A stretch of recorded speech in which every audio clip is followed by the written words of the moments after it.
Pokémon Detective Pikachu, Go! Have you ever questioned the moral fabric of the Pokémon universe? Sure you have. For starters, in what kind of world would Pokémon battles, in which two humans force two excessively cute creatures to a fight until one of the beasts faints, constitute an acceptable social convention? And isn't the whole trainer-Pokémon relationship more than a little problematic? Who decided that wild Pokémon, who demonstrate a level of intelligence several degrees above that of other animals, should live out their lives under the constant fear of capture and exploitation by humans?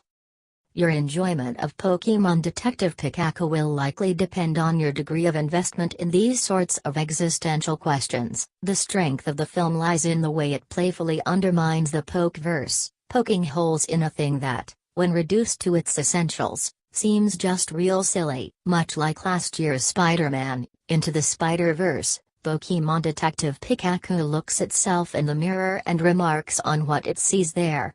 And while it doesn't pull off the trick nearly as well, there's something admirable about a film that isn't afraid to have some fun with a property so established and beloved by its core audience. Pokémon Detective Pikachu follows 21-year-old Tim, a former aspiring Pokémon trainer, who gets a call informing him that his father has been killed in a serious car crash. While rummaging through his father's apartment, he runs into a talking Pikachu, the yellow one? With the lightning bolt-shaped tail? Who's voiced by Ryan Reynolds, as well as Lucy, Catherine Newton, an unpaid intern with a nose for a good story. The two inform Tim that there may be more to his father's supposed death than he thought.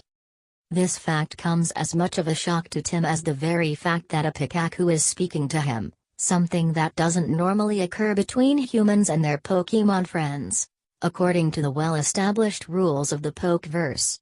This particular Pikachu is a snarky, loud-mouthed detective hooked on espresso shots. Pokémon Detective Pikachu is essentially a buddy cop film driven by the chemistry of its leads. Tim is played by Justice Smith, known best for his role in Jurassic World: Fallen Kingdom. He's charismatic enough, exuding a sincerity that gets him through the role just fine. But this film is all about Reynolds. He's genuinely funny, supplying a constant barrage of crisply delivered one-liners that will remind you just a bit, a lot, of his Deadpool performance.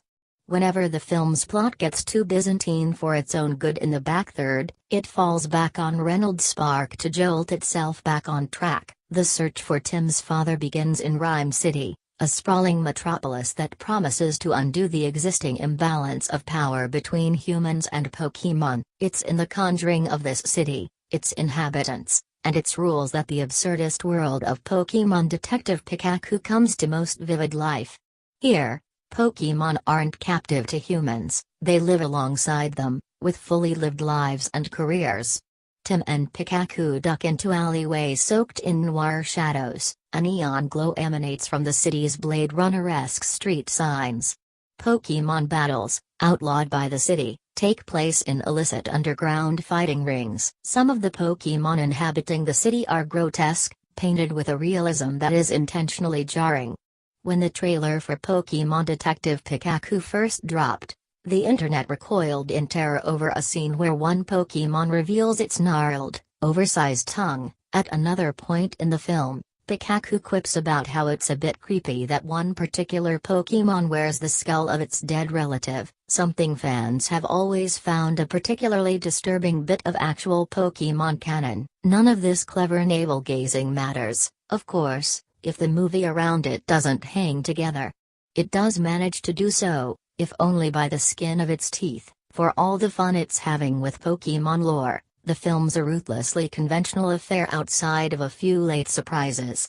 It moves at a relentless, dizzying pace that gives us little time to appreciate its characters, even as the plot grows surprisingly complicated and, in the final stretch, nigh incomprehensible. It doesn't help that, for a movie so reliant on the back and forth of its characters, the performances outside of Reynolds feel hollow and cheap.